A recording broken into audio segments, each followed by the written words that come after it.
¿Qué tal, chicos? Buenas tardes, ¿cómo andan? Bueno, a nosotros nos toca esta semana empezar y terminar con títulos. Le vamos a dedicar eh, tres clases, la de hoy, lunes, miércoles y jueves, para abordar todo lo que tiene que ver en la bibliografía con este tema y va a estar incorporado en el segundo parcial. Por supuesto que, como digo, siempre que arrancamos un eje, nosotros somos una materia de elementos. Ustedes razónenlo de esta manera, o sea, títulos de crédito para aquellos que siguen la orientación empresarial es una materia autónoma, de 2 meses sí, pero no pierde el hecho de que se da con una extensión importante. Nosotros vamos a intentar muy modestamente en 3 clases, quizás si hay algo que no entre y lo queremos profundizar un poquito más, lo vamos a tomar, lo vamos a dictar después del parcial. Obviamente no lo vamos a evaluar, pero darlo en 3 clases, 4 clases, obviamente que lo que se busca es dar algunos lineamientos generales como para que ustedes vayan introduciéndose en esta disciplina y después lo profundicen, ¿de acuerdo? Eh, es una clase bastante larga, así que no vamos a perder mucho más tiempo. Desde el punto de vista histórico, no me quiero explayar mucho, como hago siempre, pero sí por lo menos darles alguna eh, mención sobre, primero, la denominación. O sea, primero esta cuestión de que hay una serie de sinónimos que se usa para indicar el mismo instituto jurídico, o sea, títulos de crédito, títulos valores o títulos circulatorios. Y cada uno de estos términos un poco encierra la función, las distintas funciones que cumple este mismo instrumento. Es un título de crédito porque básicamente se utiliza como mecanismo de financiamiento dentro del mercado. Es un título valor porque representa determinados valores como mecanismo representativo, ¿no? Corporiza, como ya vamos a ver, o como ustedes ya lo han podido apreciar en el caso de las acciones.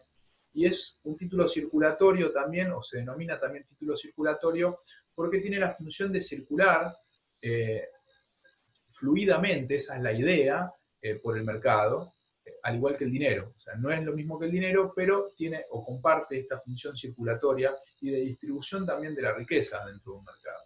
Desde el punto de vista histórico, decía, es un instrumento que sirve de muy buen ejemplo para describir esto que se reiteró a lo largo de la cursada muchas veces, de que el derecho comercial no es un derecho o económico, como gusta a mí referenciarlo hoy en día, no es un derecho eh, del tipo dogmático, sino que es un derecho que se va forjando dentro de un repertorio de prácticas y costumbres, o sea, es como resultado de la vigencia de prácticas y costumbres que se da la necesidad de regular determinados fenómenos de la realidad, ¿no? Esto es lo que caracteriza muy fuertemente esta subdisciplina que es el derecho mercantil dentro del universo general que son las ciencias jurídicas. Y el título de crédito esto nos muestra a la perfección.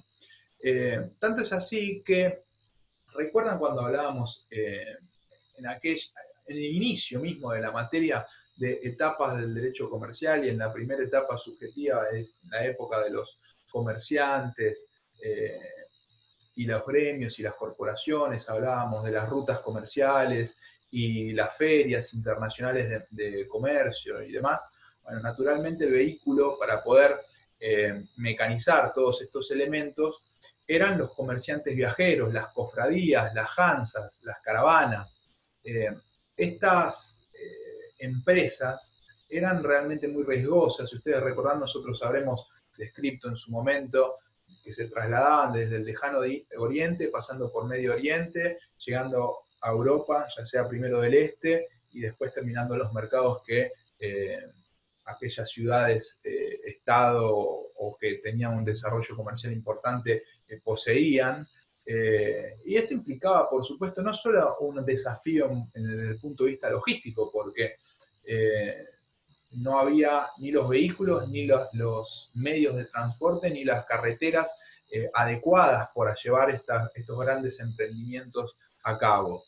Y otra de las variables que había que tener en cuenta, fundamentalmente en este punto, era la seguridad. Esta descentralización del poder coercitivo en la figura del príncipe, que es metafórico, no en todos los lugares había un príncipe, sino que había en el medioevo, a ello me refiero, siglo XVI y para atrás más todavía, una fuerte descentralización de las formas de gobierno, ¿no? O sea, eran heterogéneas cómo se organizaban las ciudades y, digamos, los espacios. Hay algún historiador que refería a este momento de principios, o mediados, mejor dicho, de la Edad Media, como las manchas del leopardo, perdón, que eran como ciudades, y entre las ciudades había como un éter, perdón, y realmente, bueno, en algunas se superponían, en algunos había mucha distancia, y realmente la seguridad en el movimiento entre una ciudad y otra no estaba garantizada prácticamente por nadie. Recién cuando uno se adentraba ya, se consolidaba en el territorio de alguno de los príncipes o de alguna ciudad-estado, de alguna república o de algún señor feudal, bueno, empezaba ahí a existir de alguna manera cierta seguridad. En algunos casos esto no era seguro, todo lo contrario. Bueno, en fin, una serie de variables que eran muy complejas de solventar, de sortear. Son cuestiones que los comerciantes de esa época les tocaba vivir. Imagínense cuando atravesaban prácticamente dos continentes de punta a punta. Esto quedaba grabado en el momento en que, además de traer las especias, los bienes de lujo, de valor que existían en Asia e interesaban en Europa, y a la inversa, que existían en Europa y trasladaban hacia Asia, naturalmente iban con una moneda de cambio, o sea, iban con dinero, con valores a los efectos del poder comercial, y esto es natural. Esto agravaba todavía más el riesgo de llevar estos emprendimientos a cabo. Nos pasa a nosotros hoy en día, cuando hacemos una operación inmobiliaria, por ejemplo, cualquier persona de a pie que tiene que hacer una operación inmobiliaria, si lo ha hecho, ha padecido el hecho de tener que sacar sus valores, su plata del banco, quizás de una cuenta o de la caja de seguridad, o mismo en una caja en su domicilio o escondida en su domicilio y transitar hacia donde tenemos que pagar, ya sea con 10.000 pesos o con 1.000.000 de pesos, lo que sea. Movernos de un lugar al otro implica un riesgo. Siempre por eso preferimos, ¿qué preferimos hoy en día? Preferimos hacer una transferencia bancaria, preferimos instrumentarlo a través de otro tipo de documentos, quizás un cheque que no implique el movimiento, el riesgo de mover plata de un punto al otro por la seguridad. Y esto que hoy todavía seguimos viviendo y padeciendo no es algo, no es patrimonio excepcional de la civilización actual, ni mucho menos. Fíjense de cuántos años atrás les estoy hablando, y mucho para atrás también. Esto de los riesgos existió siempre. Siempre cuento una anécdota muy breve en este punto. San Martín, cuando era un pinche en su carrera militar, le tocó cobrar los jornales de toda su unidad. La tenía que ir a buscar a un lugar y la tenía que llevar a donde estaba emplazada su unidad. Y en el medio le robaron. Lo pararon, le pegaron y le robaron la plata de toda la unidad. Y él escribía en sus cartas con gran angustia como en sus jóvenes años, era adolescente, entre 15 y 20 años, que le había sucedido esto. Así que imagínense que la inseguridad existió siempre, tanto para la persona a pie, como en este caso, en mi ejemplo, San Martín, como para aquellos que se dedicaron al comercio. Entonces, esta necesidad hizo que se cree un instrumento que cumpla la función de la plata, pero que no sea la plata, que no sea el propio dinero. Ya aparecieron los títulos de crédito, esos títulos representativos de financiamiento para poder pagar, representativos de valores, como lo es el dinero, y con la capacidad de circular, como lo es el dinero, pero que al estar corporizado en un documento, en un pedazo de papel, en un trozo de papel, no tenía intrínsecamente ese valor, y en caso de perderlo, naturalmente había una serie de recursos, digamos que el bien no estaba perdido por sí, solamente por el robo, ¿de acuerdo? Entonces, a partir de este tipo de necesidades es que se forja este instrumento que hoy vamos a abordar. Podría hablar mucho más desde el punto de vista histórico, pero me tengo que limitar porque la clase es larga. Entonces, en resumidas cuentas de lo que acabo de decir, así como lo dijimos siempre en derecho comercial, el título de crédito es fruto de la necesidad, de la práctica y de la costumbre. También a modo introductorio podríamos señalar, digamos, una conceptualización general, después vamos a dar una un poquito más acabada a partir de lo que dice el código, un poco lo que sabemos todos, pero con palabras un poco más técnicas. Estos títulos de crédito que nosotros vamos a ver en la clase de hoy abarcan una serie, un universo de medios o instrumentos. Vamos a ver por qué incluimos estos dos sustantivos, especialmente a partir, toma sentido esta inclusión a partir del 2015, que se utilizan en el comercio para hacer circular obligaciones en todo tipo de negocios. O sea, no quiero que ustedes identifiquen solamente los títulos de crédito con el cheque, pero a modo de ejemplo yo lo voy a utilizar mucho. Ahora, lo voy a hacer con el acuerdo previo entre nosotros de que entendamos de que el título de crédito es mucho más extenso, hay muchos más que el mero cheque, ¿de acuerdo? Pero como es dentro de estos uno de los que más conocemos todos, es fácil referirnos a él porque hace más simple la ejemplificación. Volviendo al cheque, obviamente nosotros sabemos que se utiliza en todo tipo de negocio jurídico. Lo podemos utilizar tanto para comprar mercadería, podemos comprar algo personal nuestro, algún bien de lujo, una computadora, algún tipo de producto más o menos costoso. Digo costoso porque en general se utiliza para negocios de determinado monto para arriba, aunque nada obsta que nosotros compremos algo de poco valor también con un cheque. En definitiva es un recurso. Si al comercio que asisto o el sujeto con el que estoy transaccionando acepta esa forma de pago, no importa, ¿de acuerdo? O sea, es de amplio utilización tanto el cheque como los títulos de crédito en general. Y además, un poco lo que quiere rematar esta introducción y que mi ejemplo da cuenta, es que hoy en día la utilización de títulos de crédito se ha masificado, se ha generalizado, ya no es digamos, una práctica pura y exclusiva de determinado comerciante especializado o determinado empresario importante.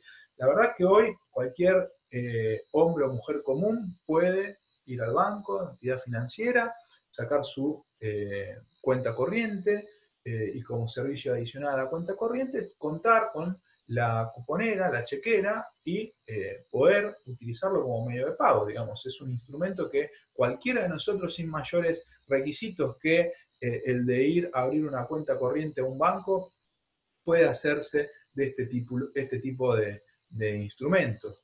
El de cheque también podemos utilizar el pagaré, es simplemente una cuestión de costumbre y siempre va a depender del sujeto, insisto, con el quien nosotros estemos perfeccionando el acto, el negocio, si acepta o no acepta ese modo de pago. En definitiva, en el caso del pagaré también va a depender mucho de la confianza.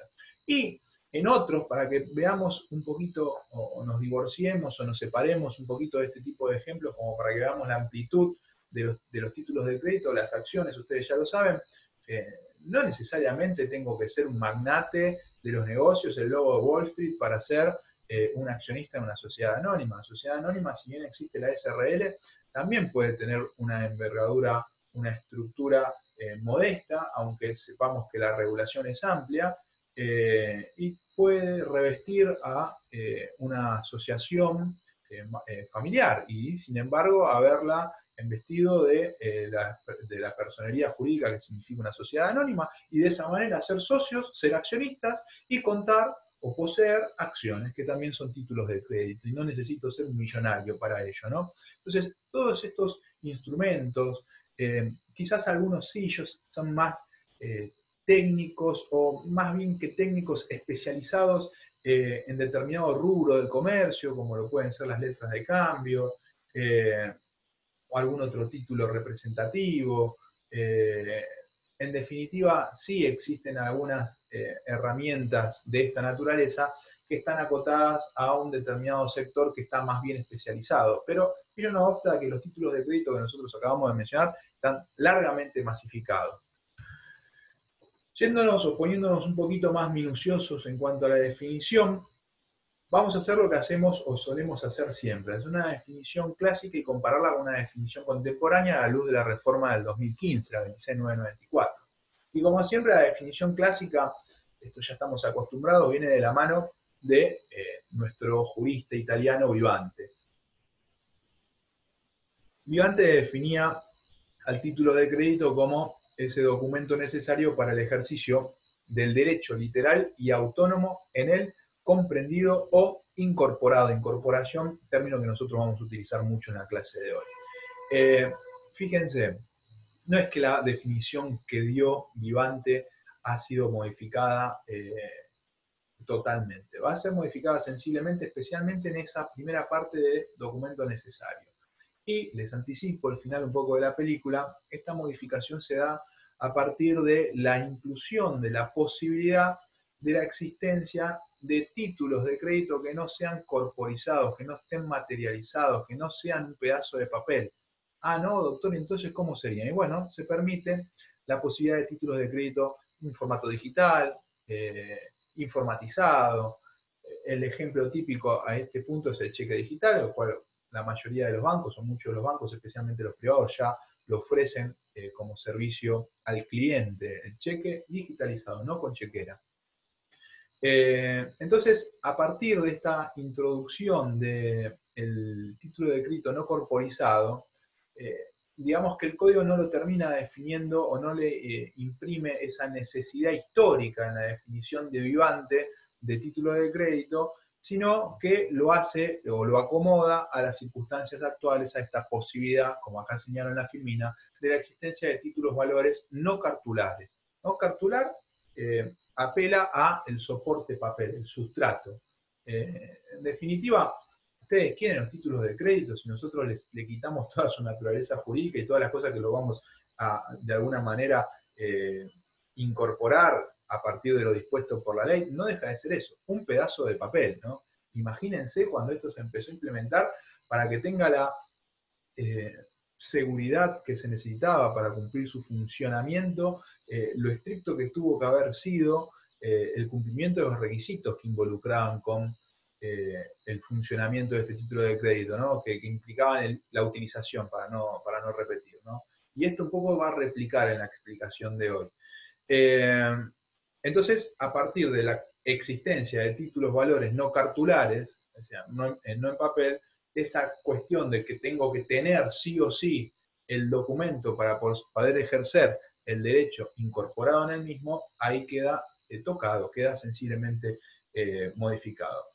Esto lo podemos ver en el artículo 1815 y 1816, que en su conjunto nosotros podemos desprender una definición que el legislador le da a título de crédito. En el 1815, perdón, se dice que los títulos de valores incorporan una obligación incondicional e irrevocable, ahora vamos a retomar, que otorgue un derecho autónomo a obtener la prestación consignada en el mismo. Entonces, esta es un poco la definición. ¿Qué son los títulos valores? Bien, son aquellos documentos, tanto cartular como no cartular, que incorporan, ¿no?, una obligación incondicional y irrevocable, estos son caracteres, que otorgan un derecho autónomo, este es otro carácter, autonomía, a obtener la prestación consignada en el mismo. O lo podemos modificar esta última parte y decir, ejercer el derecho, como decía la definición de Vivante. Lo único que suprimimos fuertemente es esta cuestión de la necesidad, pero la incorporación, ese secreto, si se me permite hablando mal y pronto, que explica la naturaleza jurídica de un título de crédito. Esta incorporación es como la triple alianza en el cristianismo, ¿no? Dios, Jesús y Espíritu Santo. En definitiva, en el sustrato de papel, en el título de crédito histórico y hoy también en el digital, lo que sucede es que nosotros de alguna manera, no quiero repetir el término incorporar para no ser redundante, pero de alguna manera lo que hacemos es investir ese trozo de papel de una consecuencia jurídica, la posibilidad de que a partir de la utilización de ese pedazo de papel que va a cumplir necesariamente con ciertos requisitos formales necesarios para, en definitiva, lograr el cometido para el que fue creado, ¿no? A partir de todo el cumplimiento de ese estatuto, nosotros podemos ejercer el derecho en el incorporado. El derecho desde el punto de vista del acreedor, y desde el punto de vista del deudor vamos a tener que cumplir con la obligación incorporada en este documento. Entonces, la incorporación es, digamos, el núcleo duro que explica la naturaleza jurídica del título de crédito, que deja o transforma un, insisto, trozo de papel en justamente un instrumento utilizado en el mercado, a partir de la incorporación indisoluble de la obligación y el sustrato material. Esto es importantísimo que lo tengamos en cuenta, un poco bien abstracto, ¿no? Pero un análisis profundo que vale la pena tomarse el tiempo de hacer, ¿no? Porque en definitiva, cuando nos entregan esa chequera, a veces la chequera se me vence y se la doy a mi hijo para jugar, y esa chequera no es otra cosa que eso, un pedazo de papel que el chico dibuja, escribe, rompe, tira al tacho, etcétera. Y sin embargo la puedo utilizar para comprar un automóvil. Entonces, ¿por qué? Porque en determinadas circunstancias, bajo nuestro sistema legal vigente, bajo el cumplimiento de los requisitos que exige la ley, ese título de crédito en particular, cheque, está investido, está incorporado en él un derecho / obligación, dependiendo de qué posición lo vemos. Y esta incorporación de esta obligación / derecho no solamente se tiene que dar, no se va a dar de cualquier manera, sino que tiene que cumplir con ciertas características para que nosotros podamos estar hablando de un título de crédito. No nos adelantemos. Entonces, incondicionalidad e irrevocabilidad son los primeros caracteres. Y también autonomía, que señala en el artículo 1815 infine. Y termina de consolidar en el 1816 cuando dice que el derecho incorporado en el título es autónomo. ¿Qué es autonomía? Bueno, vamos a avanzar un poquito en la filmina para que nosotros podamos terminar de definir qué es autonomía. Pero es un rasgo, un carácter que comparten todos los títulos de crédito. Por ahora, con eso. Después vamos a ir avanzando y haciendo un análisis comparativo con otro carácter. Como dijimos, necesitamos de un documento. Este documento, a partir de la reforma del 2015 en nuestro sistema legal, puede ser material, un instrumento, un soporte de papel, o inmaterial, un documento digital, como por ejemplo el cheque digital. Y la obligación, repetimos, tiene que ser incondicional e irrevocable. Si se carece de alguno de estos requisitos de forma, entonces podemos estar hablando de otro supuesto de hecho, de otra situación jurídica, otro acontecimiento que puede tener consecuencias jurídicas, pero no va a ser, su naturaleza jurídica no va a ser la de un título de crédito, y por ende no se le van a aplicar el régimen de un título de crédito. No quiere decir que no tenga consecuencias jurídicas, pero si yo quiero que de alguna manera se inserte, tenga los efectos deparados por este sistema especial, este régimen especial que tienen los títulos de crédito, tengo que cumplir con estas condiciones, ¿de acuerdo?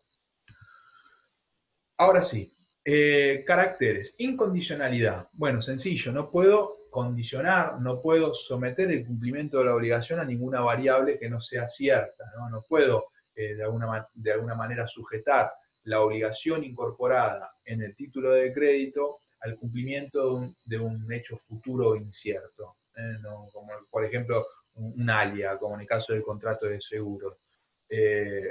Por supuesto que yo, por ejemplo, cuando libro un cheque, lo puedo librar a determinado término, a partir del cual el titular, el poseedor del título, se va a poder presentar en el banco a cobrarlo. Ahí, pero lo estoy condicionando, sí, a una fecha, pero es un evento cierto, concreto, ¿no? A partir de ese día usted va a poder cobrarse este cheque.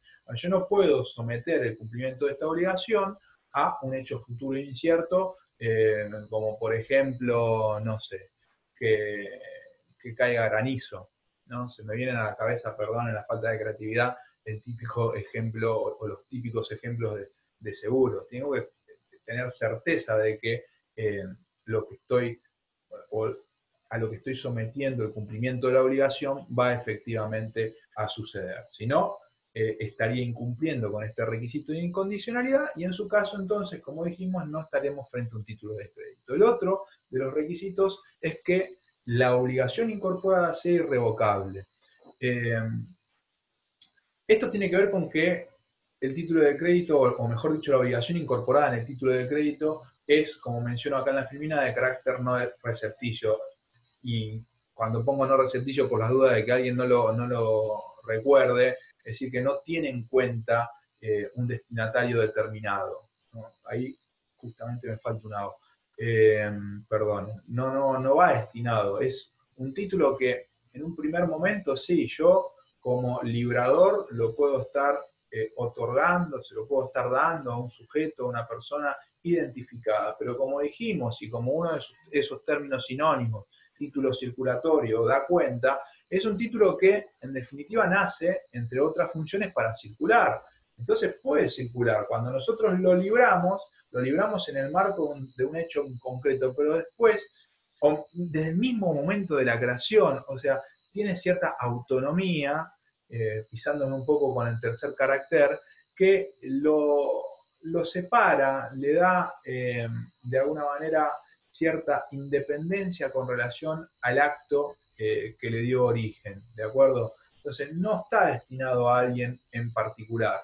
Y este hecho de que no esté destinado a alguien en particular y que desde el momento en que yo lo creo, en el que yo lo libro, nació para circular, quiere decir que una vez que lo firmé y que lo otorgué, yo no le puedo dar marcha atrás al cumplimiento de la obligación. Yo no puedo revocar la obligación a la que me comprometí. No, mire, yo se lo había dado a Juan en el marco de la compra de un automóvil, pero ¿usted quién es? Yo se lo había dado a Juan, entonces como usted es Pedro, yo no voy a cumplir, voy a revocar esa obligación porque se lo había dado a Juan. No, esto es una obviedad, pero volviendo, no está de más en la parte elemental de títulos de crédito mencionar de que nosotros no podemos revocar la obligación a la que nos comprometimos al momento de crear el título de crédito, en nuestro ejemplo cheque, ¿no? Una vez que salió, ya está, tiene plena vigencia en toda su circulación hasta el cumplimiento mismo de la obligación. No hay tutía. Y el tercero, y un poco más complejo que incondicionalidad e irrevocabilidad, es la autonomía, ¿no? Como dijimos, o me adelanté un poquito recién, el derecho u obligación incorporada en el título circula independientemente de las relaciones personales que existan entre las partes en el acto en concreto en el que se creó. O sea, lo primero que ustedes se tienen que representar es que un título de crédito no lo trae la cigüeña, no cae de la nada. Un título de crédito se crea, se libra en el marco de otro acto, que podríamos denominar principal. Simplemente que para que usted, si tuviera la pizarra acá y estuviéramos en clase, sería un poquito más simple, pero nosotros no creamos, o sea, a partir del cheque se crea otra cosa, sino que a partir de una necesidad, por ejemplo, en la necesidad de un financiamiento, en el caso de cheque diferido, o una forma de pago que represente el dinero, un cheque común, pero para no tener que andar moviendo esos valores.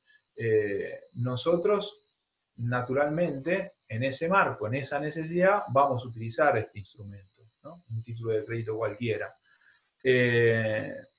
Ahora bien, cuando nosotros hacemos eso en un acto en particular, pongámoslo más concreto, una compraventa de un automóvil, ¿no? Donde parte del precio la podemos pagar con cheques, listo, esta es una situación, un primer momento, ¿no? Un momento A, un momento 1.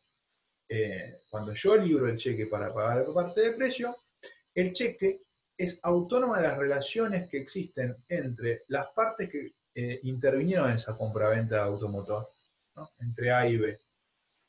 Después este título de crédito, cheque en particular, como porque su naturaleza jurídica lo permite, va a poder circular. ¿Qué quiere decir esto? Que B, en vez de esperar la fecha de vencimiento del cheque para presentarse a cobrar, disculpen que utilice quizás, apelo a los conocimientos previos en el entendimiento de la explicación. Creo que más o menos conocen cómo funciona un cheque, quizás lo utilizo en ejemplificación antes de explicarlo, que lo tendríamos que ver el día miércoles. Pero bueno, de última vayan haciéndose la idea de cómo funciona un cheque o reparando en cómo funciona un cheque. Decía, cuando yo pago parte del precio de ese automóvil con cheques, yo soy A, me hago del automóvil, pago el precio con cheques, B, que es quien me vendió el bien, ¿qué puede hacer? Bueno, puede esperar hasta la fecha de pago que indica el cartular, que indica el cheque propiamente dicho, y presentarse al cobro ante la entidad financiera, o depositar, etc. Como ya veremos. O lo otro que puede hacer, insisto, es hacerlo circular, porque para eso nacen también los títulos de crédito. Bueno, va a depender según el título de crédito la cantidad de endosos o la limitación para circular de una u otra manera, depende también del título de crédito, pero no nos embarullemos, vamos de a poco. En el caso del cheque, B puede agarrar eso que obtuvo como parte de pago del precio y hacerlo circular. ¿Cómo hace circular un título de crédito, en particular este título cambiario? Ya voy a adelantarme con esto. Lo endosa. Esa es la forma de transmitir este tipo de título de crédito, en particular el cheque. Lo endosa y se lo pasa a C. ¿Y por qué se lo pasa a C? Y bueno, porque B, así como vende autos, también necesita comprar bujías para arreglar los autos que vende, ¿no? La persona que se dedica a compra-venta de autos y por un lado puede aceptar en forma de pago cheques y también por el otro puede pagar cosas que necesite, bienes que necesita con este instrumento de pago. Pero en vez de librar uno de forma originaria, o uno nuevo, borren lo original para no confundir, uno nuevo, utiliza los que ya tiene en su cartera. ¿Y cómo los puede utilizar? A través del endoso. Bien, perfecto. Entonces se los da C que vende las bujías. Y C tiene justamente este título de crédito y podemos continuar la cadena. Está bien, aquí hay una limitación, insisto, en el caso de cheque de los endosos, pero podríamos continuar un pasito más la cadena y C que se lo pase a D. Ahora, ¿qué pasa? Volviendo a autonomía. Nosotros fijémonos que en el ejemplo que acabamos de poner, hablamos de al menos 3 personas, posiblemente 4, A, B, C y D, que intervienen en distintos negocios jurídicos. De A a B hay una compra-venta de un automóvil. De B a C hay un contrato una compra de mercadería, las bujías. De C a D, no sé, puede ser cualquier otra cosa. Le pudo haber pagado con endosado el cheque a un albañil que le está arreglando las instalaciones de su comercio. Entonces, todos negocios jurídicos distintos, todas personas diferentes que no tienen relación las unas con las otras, de A a D no hay relación, sino porque están atravesadas por la circulación del título de crédito. Ahora, en cada una de estas instancias, de estos momentos, de estos negocios jurídicos que se van consecutivamente apilando, existen relaciones personales, ¿no?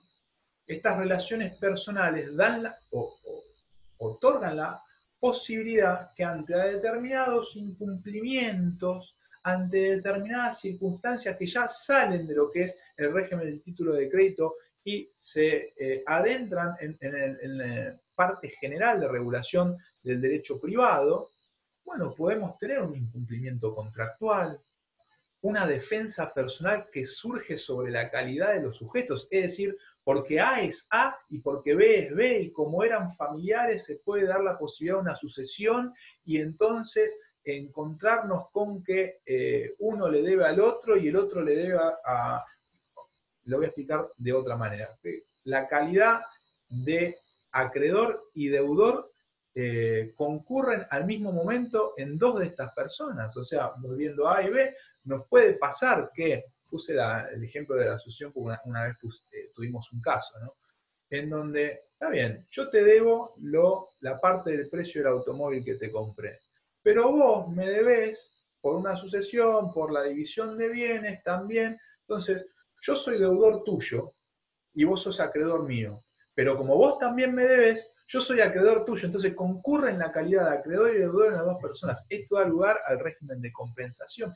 Para poner un ejemplo, en cómo cada negocio jurídico va a estar atravesado por diversas situaciones previstas en la ley que pueden de alguna manera condicionar o modificar el cumplimiento de la obligación incorporada, o mejor dicho, las obligaciones involucradas, olvídense de incorporar, involucradas en el negocio jurídico. Ahora, ¿qué pasa? Está bien, nosotros estamos sometidos todos a estas condiciones generales como la compensación, ¿no? O el pago total o parcial de la deuda, diverso. No quiero adentrarme en la descripción de la gran cantidad de supuestos que involucran defensas personales, porque la verdad que algunos ni siquiera son aplicables a los casos que nosotros vemos en donde se puedan utilizar títulos de crédito.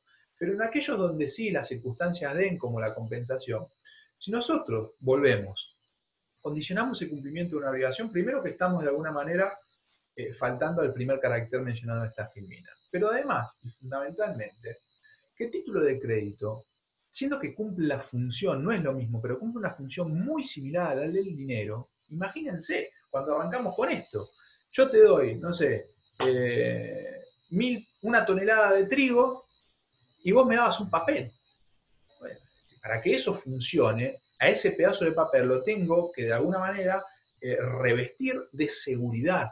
Seguridad jurídica y seguridad económica. Y si yo fallo y condiciono el funcionamiento de este título de crédito de alguna manera, no va a dejar, a partir de que el derecho comercial, como decimos siempre, es un resultado de la práctica, si no funciona se desecha. Si fue creado para reemplazar, entre otras cosas, al dinero, tiene que funcionar como el dinero, tiene que ser tan seguro como el dinero. Si yo someto a las condiciones, a las relaciones personales existentes entre las partes en cada uno de estos momentos que puse en el ejemplo, y condiciono el cumplimiento de la obligación incorporada en el título a cada una de estas situaciones, bueno, ese título no es seguro. Si yo le cargo, hablando mal y pronto, cada una de las circunstancias que pueden existir en los 3 momentos previos a la intervención de D, que va a ser el último tenedor del título de crédito, imagínense, no, bueno, pero el título de crédito viene cargando 4 o 3, en el caso, relaciones personales, y pueden surgir un montón de defensas o situaciones que de alguna u otra manera imprimen inseguridad al título de crédito. Entonces, cuando D se encuentra ante la situación de que le quieren pagar con un cheque que está 2 veces endosado, dice, no, ¿sabes qué? Ya conozco todos los problemas que puede traer eso, entonces no, pagame con dinero. Imagínense, esto es lo que se busca de todas maneras evitar. ¿Y cómo se evita? Bueno, haciéndolo autónomo. ¿Qué quiere decir en definitiva? Que cada vez que este título se utilice, por más de que fue creado en un primer momento, esto es concreto, por alguien, por el librador originario, sin perjuicio de que en los hechos se crea, en cada uno de los momentos sucesivos que va a intervenir va a ser como si fuera la primera vez. No importa lo que pasó antes. Esas relaciones personales que existieron en el momento 1, para el momento 2 no importan, no son oponibles. Para el momento 3, ni el 1 ni el 2, ni las relaciones personales entre A y B y entre B y C no le son oponibles a D. Entonces D va a poder tranquilamente presentarse en la fecha de pago ante A, ante el obligado, y exigir la ejecución de la obligación. Y A no va a poder oponerle ninguna defensa que pudo haber surgido en la concatenación de los distintos momentos que acabo de escribir en el ejemplo. O sea, cuando se crea, cuando se utiliza como si la relación fuera originaria. ¿De acuerdo? Esto es autonomía. Y básicamente busca imprimirle seguridad indispensable para que el título de crédito funcione como se espera en un sistema, en un mercado. ¿De acuerdo? Cada vez que se utiliza va a ser como un momento originario. Nada de lo que pasó entre las partes Si en la compraventa del automóvil hice 2 cuadras, se me fundió el motor, me embaucaron, no va a importar. Sí, y acá estoy mezclando cosas subjetivas con objetivas. No viene al caso, pero volviendo, digamos, en una situación, encontrarnos con una persona que sea acreedor y deudor de la otra, esto no va a ser oponible. La compensación, por ejemplo, no va a ser una defensa oponible a D al momento de que pretenda y quiera cumplir o exigir el cumplimiento de la obligación A. ¿De acuerdo? Cada vez que se utiliza va a ser de una forma originaria. Si se quiere, y estoy diciéndolo mal, pero para que se entienda, es como si A le hubiera librado el cheque a D. Entonces, cuando se cumpla el requisito del tiempo, D se presentará y no importó qué pasó en el medio. Hasta acá la explicación de autonomía puede ser bastante clara. El asunto es cuando metemos en discusión la cuestión de la abstracción. Después de esta explicación quizás corte para que el video no sea tan largo y lo voy a dividir en dos la clase de hoy. Lo primero que voy a mencionar, como lo dije, es, nosotros ya vimos 3 caracteres que son aplicables a todos los títulos de crédito. ¿Cuáles son? Incondicionalidad, irrevocabilidad y autonomía.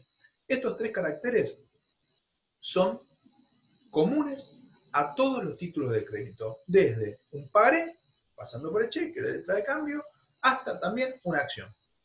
¿De acuerdo? Lo que pasa es que la naturaleza jurídica de cada uno de los títulos de crédito que acabé de mencionar no es la misma. O mejor dicho, las características de cada uno de los títulos de crédito que acabo de mencionar no son las mismas. Por eso nosotros podemos agrupar, clasificar dentro de los títulos de crédito, según el criterio, otros subgrupos. ¿De acuerdo? Dentro de esos subgrupos hay uno muy representativo, que es básicamente al que nos vamos a referir porque cumple un papel fundamental en el comercio, que son los títulos cambiarios. Los títulos cambiarios ya no son un sinónimo de título de crédito, título valor y título circulatorio. Título de crédito, título valor, título circulatorio son términos generales que engloban todo. En cambio, los títulos cambiarios son, o papeles de comercio, son un subgrupo dentro de los títulos valores. ¿De acuerdo? Eso es lo primero que ustedes tienen que tener en claro dentro de esta posibilidad clasificatoria. Después podemos tener títulos representativos, como lo son las acciones. Nosotros sabemos que las acciones representan una alícuota, una parte de un capital social, de una sociedad anónima. ¿De acuerdo? Es otro grupo, un grupo de títulos de crédito que tienen la capacidad, la función de representar. En cambio, en los títulos cambiarios o papeles de comercio, la función es otra, ¿no? Una función mucho más ligado a lo financiero. Y no es solamente una clasificación antojadiza que no tenga consecuencias, ¿sí? Tiene consecuencias, y una de esas consecuencias es que a los que pertenecen al grupo o al subgrupo de títulos cambiarios se les agrega un carácter especial. Cumple con todos los 3 caracteres, todos estos grupos cumplen con los 3 caracteres que mencionamos, sí, pero a los títulos cambiarios se les agrega un carácter particular, que es solo de ellos. ¿Cuál es? La abstracción. ¿Cuáles son los títulos cambiarios? Los que vengo mencionando.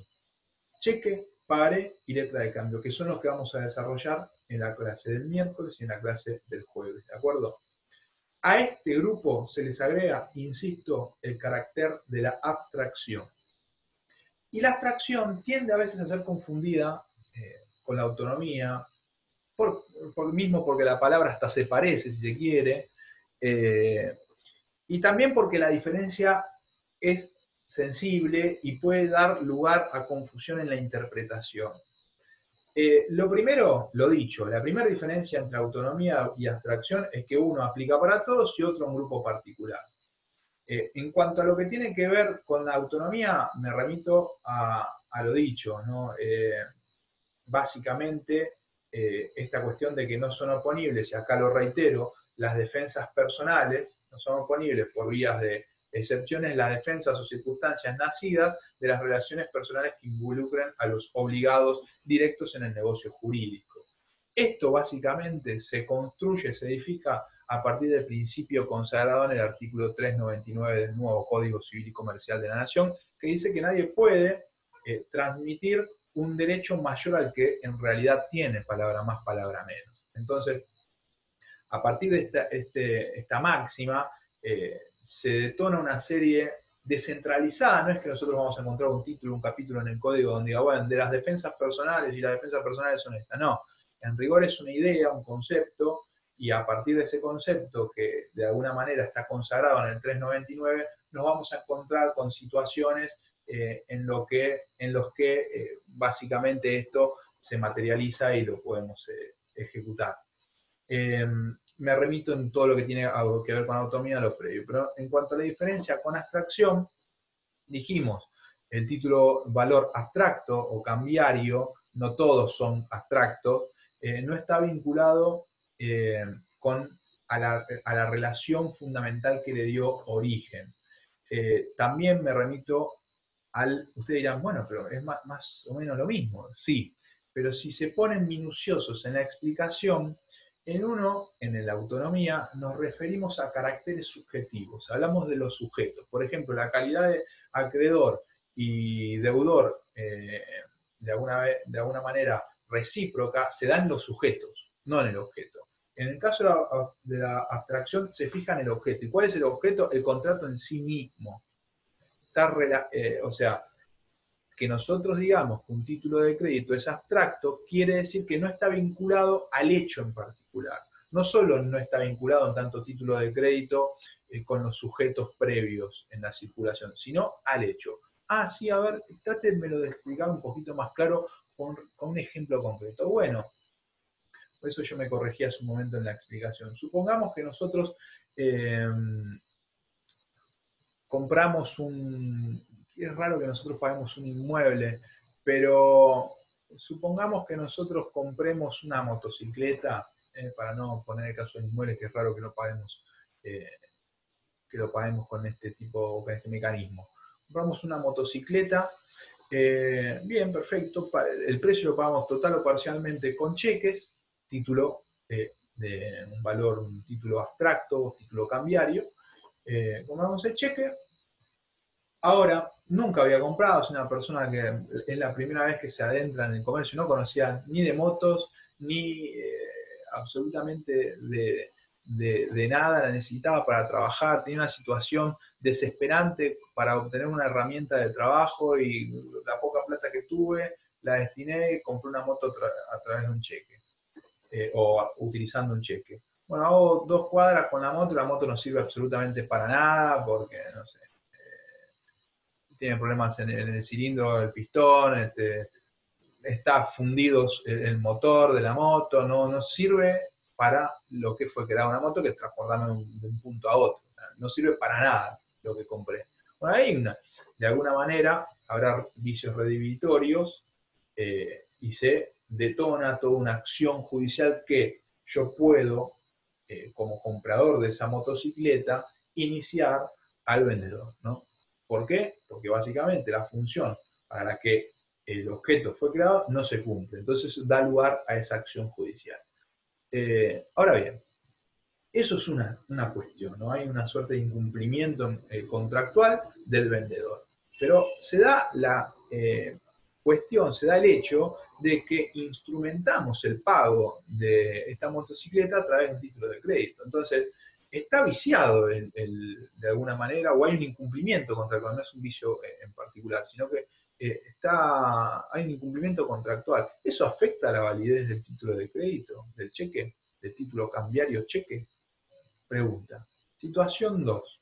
Supongamos que nos encontramos frente a la posibilidad, no sé, un vendedor de determinados electrodomésticos un poco fantasiosos se encuentra con una anciana, 75, 80 años, y abusándose de su estado de salud, de su desconocimiento, de su inexperiencia, la engaña.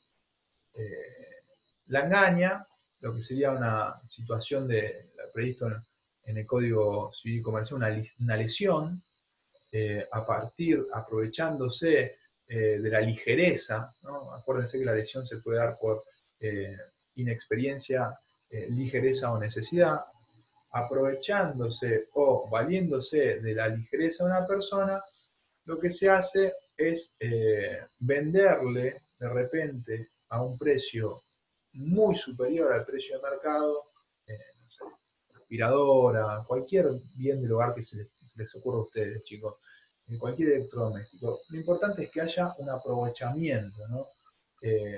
Un daño patrimonial, que es el otro de los elementos necesarios para que se configure la lesión. El elemento subjetivo es, de alguna manera, el valerse de la ligereza de la anciana, y el objetivo es el aprovechamiento económico, vendiendo el producto a un precio vil, muy por arriba del precio de mercado. También se puede dar inversa, que se está abusando, si la anciana quiere vender su hogar y nos estamos abusando de su ligereza o de su necesidad, y lo hacemos adrede, con el objetivo de ese aprovechamiento ilícito de carácter patrimonial. Entonces, nosotros tenemos ahí un acto, ahora sí, viciado, que podemos atacar la validez.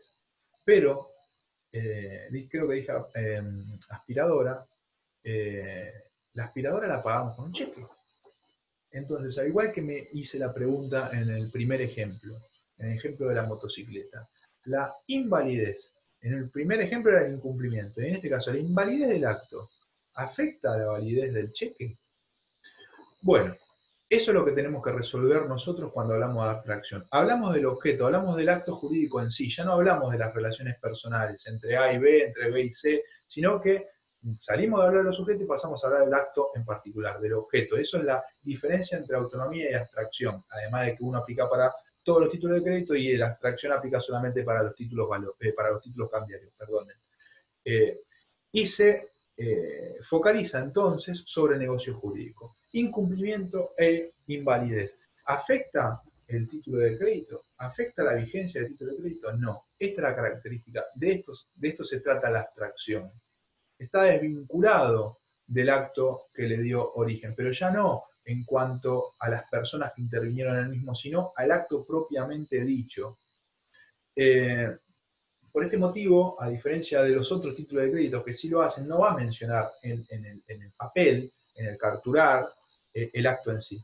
Nosotros tenemos una acción, sí, va a figurar la sociedad, el acto constitutivo, etc. Porque es un título de crédito, sí, pero no es cambiario. En tanto, los títulos abstractos, el título de valor abstracto, como lo son los títulos cambiarios, no mencionan en el documento porque está totalmente desvinculado del acto que le dio origen, ¿no? Es un poco, no redundante, pero de alguna manera reafirma esta abstracción que tiene el acto originario, objetivo. Entonces, al momento de que el último tenedor pretenda ejercer el derecho incorporado en el título cambiario, en el documento, el obligado no va a poder oponerle el incumplimiento contractual o la invalidez del acto del cual se dio origen. No, mirá, yo ese título de crédito que me venís a cobrar vos ahora que me pretendés cumplir o exigir la obligación incorporada en el mismo, para hablar técnicamente, yo lo libré en el marco de una compra de una motocicleta, no me sirvió para nada y ahora inicié la acción, entonces no te voy a pagar. No, una vez que se libró, está desvinculado. Si hubo un incumplimiento contractual, viejo, eso es un problema tuyo, tendrás, no es que hay un enriquecimiento sin causa, no es que estás justificando un enriquecimiento sin causa el título de crédito, sino que tendrás tu derecho a acudir a sede judicial y reclamar los vicios redivitorios por otro lado, pero el título tiene vigencia, tiene validez. Por el incumplimiento no se afecta la validez de la obligación incorporada en el mismo. Y en el caso de la anciana, lo mismo, lamentablemente, por más de que nos pese el ejemplo, la anciana va a tener que cumplir con la obligación y en tal caso después va a tener que accionar legalmente ante la persona que ejerció esa acción de lesión en contra de su patrimonio, ¿de acuerdo? ¿Y por qué esto? Y bueno, porque si no investimos una vez más al título de crédito de todas estas características de todas estas rasgos legales o de origen legal, no le vamos a dar, no le vamos a imprimir, no le vamos a impregnar la seguridad jurídica y económica que tiene que tener un título de crédito para poder cumplir la función o las funciones para las que fue creada. Para que especialmente los papeles de negocio, los títulos cambiarios, puedan cumplir la función muy similar al dinero que cumplen en un mercado. Si nosotros entonces no lo revestimos de toda esta seguridad, en definitiva vaciamos de la capacidad que pudiera llegar a tener este instrumento como un instrumento dentro del mercado. ¿De acuerdo? De ahí la necesidad de que esto exista, de que este carácter de abstracción en los títulos cambiarios existan. Entonces, a resumidas cuentas, autonomía para todos los títulos de crédito y apela a una cuestión personal de los sujetos, de la calidad de los sujetos. En cambio, abstracción aplica solamente para un subgrupo dentro de los títulos de crédito, que son los títulos cambiarios, cheque, letra de cambio y pagaré, y busca o focaliza sobre el objeto, el negocio, la validez o el cumplimiento del negocio en particular. Desvincula al cumplimiento de la obligación incorporada en el texto de ese negocio que le dio origen. ¿De acuerdo? Vamos a hacer una pausa acá y retomamos en unos minutitos, así no los quemo, si les parece, chicos. Nos encontramos en 2 minutitos.